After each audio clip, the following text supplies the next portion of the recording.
Olá, meu amigo, minha amiga. Vocês estão tranquilos?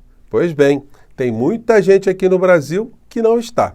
Sejam bem-vindos a mais um Portal do José. Hoje para mais um encontro num dia especial, afinal de contas é um feriadão, que certamente para você está sendo um dia super calmo. Mas coisas acontecem longe dos nossos olhares, como por exemplo, prazos que estão correndo e que fazem com que algumas criaturas percam o sono. Prazos que estão fazendo com que as filas andem aqui no Brasil.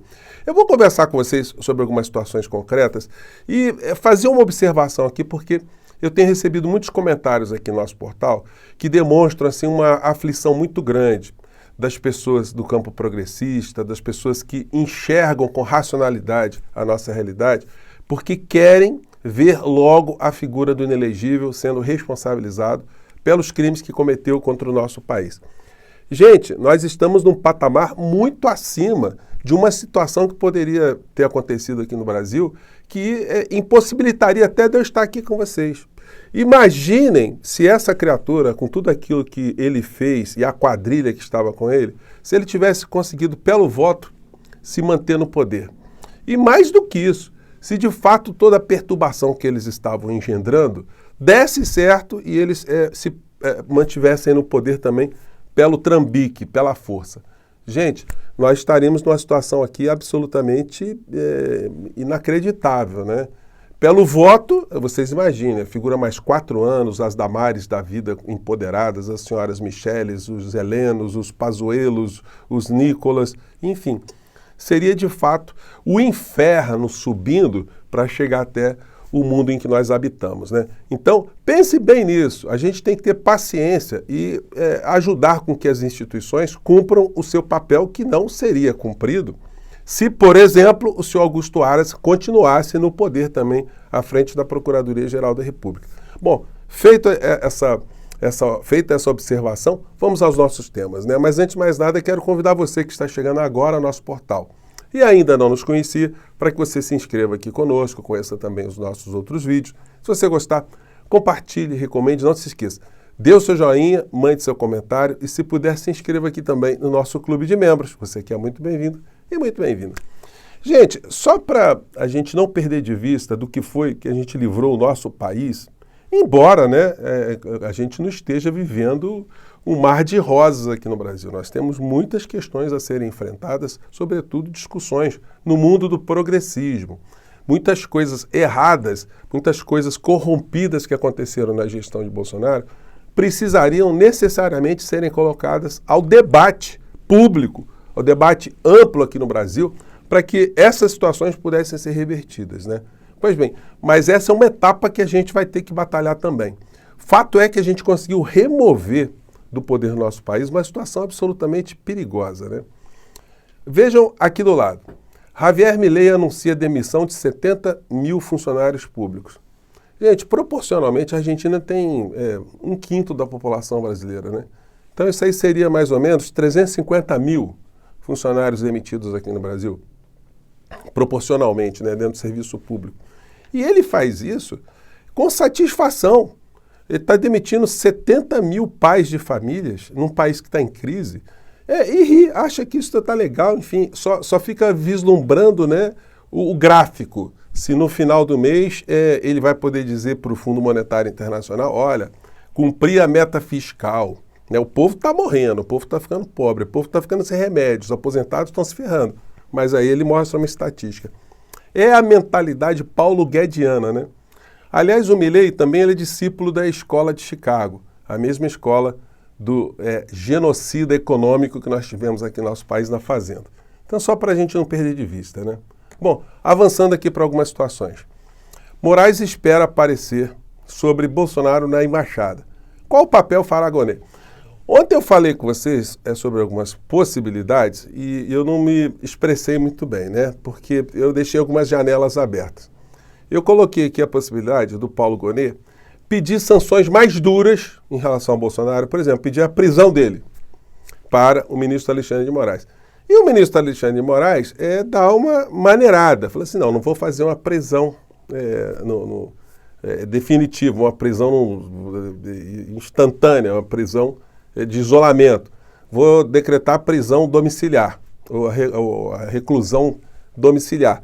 E ele passaria a ideia de que ele não é tão malvadão, né, quanto o mundo da extrema-direita fica o tempo todo panfletando, né? Apenas uma hipótese, né? Só para mostrar que, enfim, situações podem acontecer. Pode ser que o Paulo Gonet peça uma sanção mais branda e o ministro Alexandre de Moraes aplique uma sanção mais pesada. Pode ser que o Gonet não peça nem sanção nenhuma. E o relator do caso, o ministro Alexandre de Moraes, discorde e aplique a sanção, né? Uma medida cautelar. De todo modo, é apenas uma das medidas que podem acontecer ao longo desses próximos dias, né? Vamos aguardar, porque, como eu disse para vocês, né, a situação é bem diferente do que se essa gente estivesse no poder, né? Nada disso estaria acontecendo. Bom, situação incrível, né? Irmão de Bolsonaro vira réu por caso de homofobia e ameaça. Gente, que família, né? O irmão do Bolsonaro discutiu com um funcionário no supermercado. Evidentemente, o funcionário do supermercado não sabia que ele era irmão do Bolsonaro. E aí houve uma troca de ofensas ali, né? E o irmão de Bolsonaro fez ataques homofóbicos. Moral da história. Foi parar na delegacia.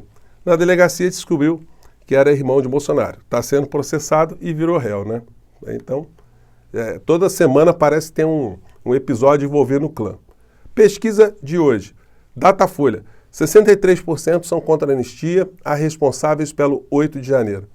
Mesmo entre os bolsonaristas, há um sentimento de mais de 53%, ou 53%, olha só, dos parceiros, né, que acham que quem estava lá no 8 de janeiro tem que responder pelos crimes que cometeu. Então, esse discurso da anistia está indo ladeira abaixo, né?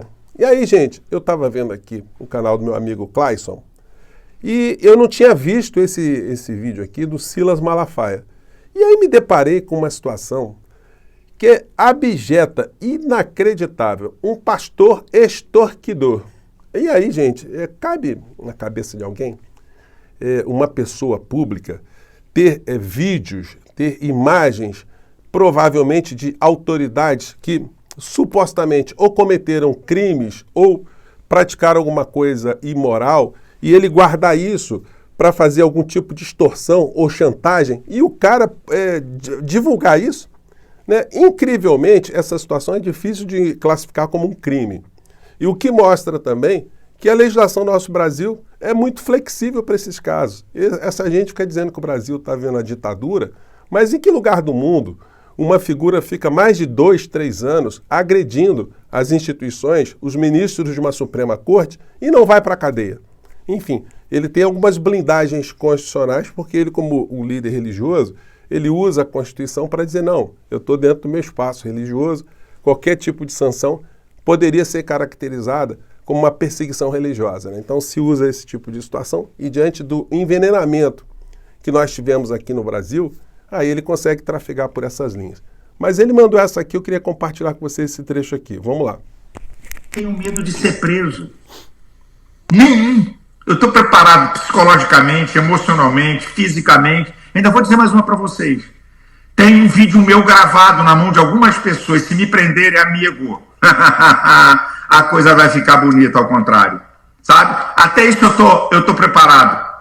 Sabe? E até Bolsonaro...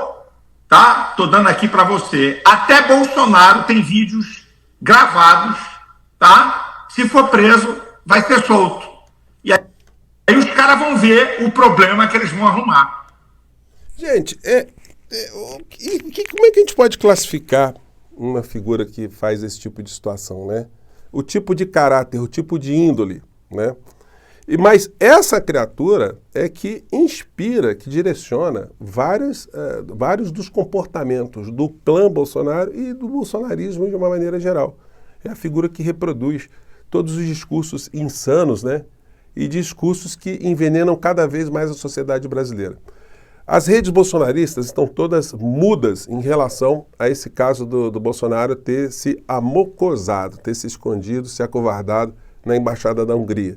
Ninguém vem a público para dizer o óbvio, que ele foi para ali porque ele é um covarde, ele é um fujão, ele estava morrendo de medo de ir para a cadeia, então ele se desmascara com esse tipo de comportamento, com aquela ideia que os bolsonaristas tinham, né, de que ele era um machão, valentão, que a liberdade vale mais do que a vida, não sei o quê, esse papo furado todo, né? Então, quer dizer, ele joga as pessoas nesse tipo de discurso que eu mostrei para vocês aqui, que é inflamado por essa gente, e as pessoas se complicam, as pessoas se ferram e depois veem ali o seu herói, entre aspas, o seu mito, entre aspas, escondido debaixo da coberta, né?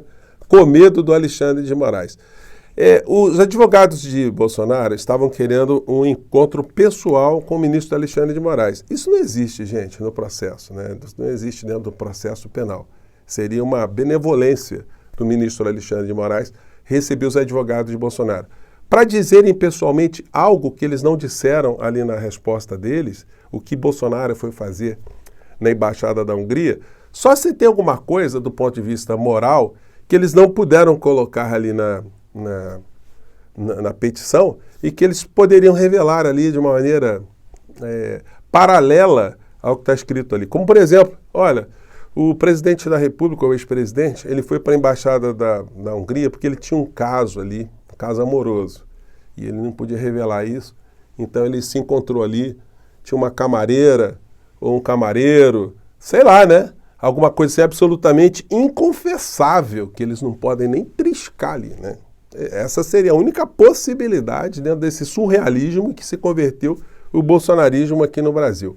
Bom, eu vou ficando por aqui. Mais tarde nós temos mais assuntos, mais informações. Gente, olha, não baixe a guarda, não fique desanimado, porque é assim mesmo que funcionam as coisas na democracia. O pior, por incrível que pareça, já passou. Agora é cobrar das autoridades e ir para cima dos bandidos, tá bom? Um grande abraço, até o nosso próximo encontro. Tchau!